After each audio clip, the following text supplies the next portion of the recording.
action. Oh, I've grabbed it wrong. Sorry. Pull over.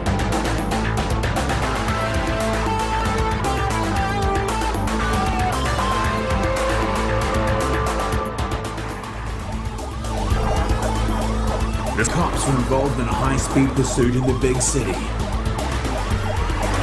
In a pursuit like this, the key is to stay close, but at a safe distance. Unfortunately, policeman can't. Constable Bell has involuntarily exited the vehicle, temporarily halting the pursuit. With Constable Bell now back in the vehicle, the pursuit can continue. That is such a cool little idea. That. Want it too, I want it. Yeah, cool. G'day guys. Day 3 of lockdown, and what would you know, I'm back out again. I'm wearing these because I've got to deliver this to the doctor's surgery because I had an appointment set for Monday, you see, so now they wanted to make it a phone appointment. I said, well, it's only a bit of paperwork, like an MSD, so, you know, call me if you need me. It's pretty self-explanatory. I'm sure you filled out heaps of certificates, so yeah, special delivery to them. Just got to make sure I've got the nappy on the face, you know, and the gloves, keep them at ease, because, you know, at the end of the day, I don't need to or have to cause anybody alarm and distress because I'm not wearing gloves or something and dealing with them. It's for their sake. Okay, but as a general rule, not a fucking chance. But yeah, you get what you get. You give them a whole heap of grief and they can turn around and say, no, fuck you, you're going to have to wait and get that paperwork sorted out later and take it on. Anyway, lockdown day number 3. Now, you know, I was watching this morning the 22nd case, and now there's 23 cases. Apparently there's 3 down in Wellington now, so everybody totally expects the lockdown to extend, because it will. The first one lasted, what, 4 or 6 weeks or something stupid like that. So I wouldn't be surprised if the same's again. You know, they only had 1, then it's 11, now it's 23, and it's only going to get more and more, because, you know, you're trying to get all the horses back in the gate after the gate's been left open. Now, I will point out that they tend to notice that there's only those people that are infected you hear about. You're not hearing about any deaths. You know, 1 guy was in Minimal Hospital with related illness is what you get told. But you're not actually being told anything about it. 1, it's their privacy, you can't breach the patient privacy, but, you know, there's no deaths. 22 of those 23 infected could be just asymptomatic and not show any fucking symptoms, but just appear positive. We don't know, do we? Because we're not being told. Yeah. I mean, I even got a letter today from the hospital telling me, you know, and I think there's about 17 or 20 different fucking languages on this sheet that tells you how to go and get yourself vaccinated and how to book an appointment. I don't think the booking people need to be overloaded. You know, I've got an interesting clip for you guys to listen to, because this morning they were talking about vaccination centres being open. Well, from the 1st of September, our local pharmacist is going to be dishing out vaccinations. So if all the pharmacists on the 1st of September start becoming a temporary fucking vaccination centres, then it's going to be everywhere. I'd point out that my chemist is right next to a doctor's surgery, which is also 200 metres away from his other chemist, because he owns both, and the other doctor's surgery. Oh, there's an ambulance going by. Get out of the fucking road. It's the one. Good on you. Well done. So yeah, interesting times. In fact, I might just pause this because I've got to do some essential things called exercising my right to move freely. I'm going to be exercising my right to speech. Perhaps I might even impart some information and opinions. Who knows? I'll be back in just 1 second. I'm back. Gives me a massive headache wearing those masks because it pushes on my temple points at the back. And, I suffer from a bit of trigeminal neuralgia. I've got a Sagitta clip in my head holding an artery together from an aneurysm 34 years ago. So, not bad. I was given it like 5 years to live back then. Still kicking it. Anyway, so now of course we've got to do some more essential travel, because it's essential we have dry clothes, and my wife sent me into a supermarket in town to try and find a clothes zero. And of course, you know, if you want to create fear, get the other halves involved. You know, I don't give a fuck what anyone tells me to do. Perhaps the wife is one of those few exceptions that I will bow my head to and go, yes dear, 3 bags full. But then a happy wife is a happy life, as they say. Yeah. So we're going in to see the clothes area, but yeah, they were talking this morning about vaccination sites, and yeah, my chemist said to me, you know, are you gonna chemist said to me, are you gonna be don't think that guy knows where he's going. Do you want me to put you on the list for the vaccinations? And I just sort of went, no. And he knows me, so he knows not to get into a deep and meaningful conversation, because I'll have his ear for 30 minutes. So he just went, oh, all right. And he goes, is there a reason? I went, yep. And he says, I'm not going to get into it with you, am I? And I go, probably not. That was the end of it. But you know, they're working, they're in customer service 12 hours a day. The local chemist, he's a brilliant man, but yeah, they don't have much time to sit there and watch social media and see what the alternatives are there as well.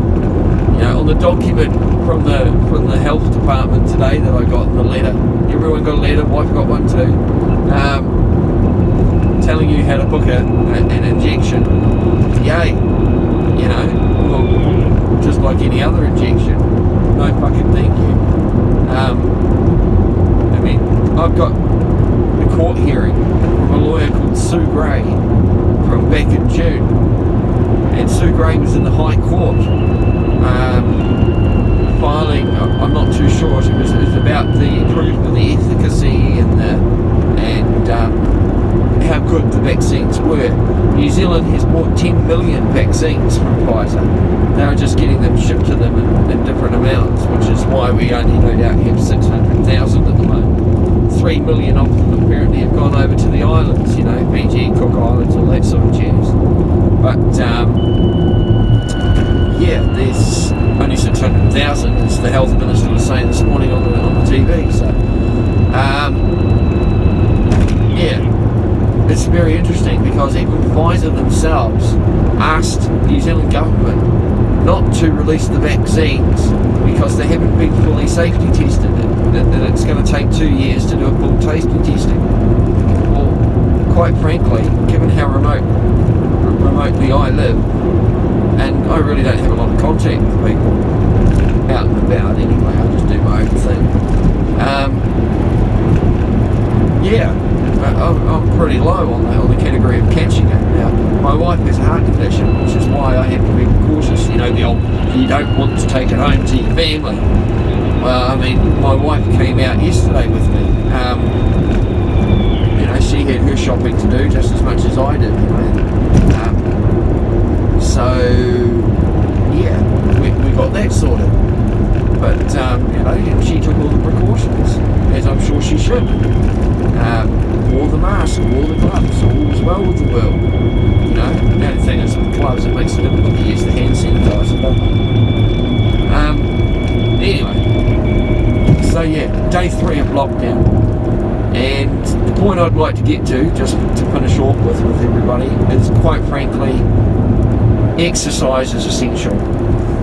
You should exercise your rights. Exercise your right to protest. Exercise your right to freedom of assembly. Exercise your right, over here it's freedom of association. Exercise your religious beliefs. Exercise your right to seek, receive and impart information and opinions of any kind in any form. exercise your rights, because if you don't exercise your rights, just like your muscles, I'm sure you've heard it all before, they will just atrophy and die, and you won't be any. You will be in a complete self-creating fucking bubble governed by the government. They'll be telling you when you can wipe your ass next. I've heard of a guy down in Wellington had a second shot, dead 4 days later. I'm hearing about Australian kids, 24,000 going to a stadium somewhere where they're all going to get forced vaccinations. Apparently 2 of the kids over there, according to Max Eigen, have died already. I mean, what the fuck? I mean, you hear about how many people are getting infected with COVID each day. Well, fuck, why be biased? How about tell us how many people had heart attacks that day as well? What about how many people stubbed their toe? I mean, to me, it's ridiculous. And yes, you can say, well, a heart attack isn't contagious. Well, so's the common flu. We don't hear any numbers about how many people have caught the flu this year. It's all COVID. Why? Because it's flu-related symptoms, isn't it? So they're just renaming the flu, causing a whole heap of panic. So what if these people test positive? They may also be immune. They may be asymptomatic. It's just because the old Delta, and what are we going to get to next? It'll be Frank, it'll be Papa, and finally we'll get to Zulu. Then we'll have to do Alpha Papa. Might have to do double numbers. I mean, it's like on that airplane movie, you see the poster, Rocky 97, and it's an old guy in boxing gloves. May I help you? Yes, I'd like this Time and Newsweek and a Lifesaver and the second time bomb on the right, please. Certainly. It's going to get old. I mean, people were compliant for the most part. But I've been saying for weeks now that we're going to be going into another lockdown. You want to know why? Because last year we went into a lockdown just before there was a major protest scheduled. And guess what was scheduled from like the 25th through to the 31st of August? A giant hickory coming down from north to meet at Wellington. And there was even people talking about planning on storming the Beehive. I mean, to me that's a little ridiculous. They do have security there. It's not going to be that easy to do. We had fun when we went in there once. So, yeah. Some things aren't the best. You've got to remember, it's all peaceful protest. You can protest so long as it's fucking peaceful. Do unto others as they do to you. Treat people as you wish to be treated. See you later, guys. Enough of my blabbing. I'm halfway there already. God, doesn't the time fly when you're having a natter? I hope you're all staying safe and well. Don't get freaked out there, guys. And, the only person that truly has your own health and safety at heart is yourself. You cannot expect someone else to have your health and safety concerns. You use your own judgment. Use that sixth sense. Sorry about that noise. That's the radar detector. They were doing 73. This one's doing 74, 75. I'm only doing 66. So, I noticed old Chunky Monkey, even Chunky Monkey over in the UK says he uses his GPS for his speed timing. I'd like to point out that he's completely right. My speedo will say 70, I'm doing 65. Okay, so my speedo is about 4 or 5 k's out from reality. Now that the speedo on the radar detector, also, if I've got my GPS going, my maps program going, and I'm going somewhere, and it has the little circle at the bottom there that tells you what speed you're travelling at. That is almost to the 99% accuracy. It is always bang on with the green numbers on my radar detector here. So 2 things are confirming the same speed. So Chunky Monkey's right. The GPS on your navigation system, the speed count that it gives you is fairly fucking accurate compared to your own dash. Alright? So yeah, I always had that on because it tells me my own speed. And it shuts anyone else up because they want to say I'm speeding, because 90% of the time I don't even go near the limit. It's not a limit to be reached. So, what have we got here? We've got someone doing 79, 80, from the white one, got 82 from the sector on the silver one. Woohoo! 10. He's the big man from West 65, but he's at the top.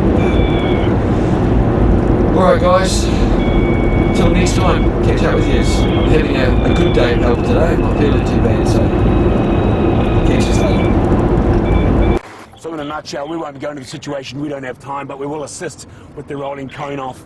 Our job is pretty much a safety role to land assistance. Oh, Jesus Christ! But then, drama. This is Constable Marty Hernandez. He's involuntarily entered the vehicle through the windshield while he was doing a rolling cone off. This is not an ideal situation, but it is a new situation we have here, and... You alright, Hernandez? You alright? To be honest, he should have been wearing the vest.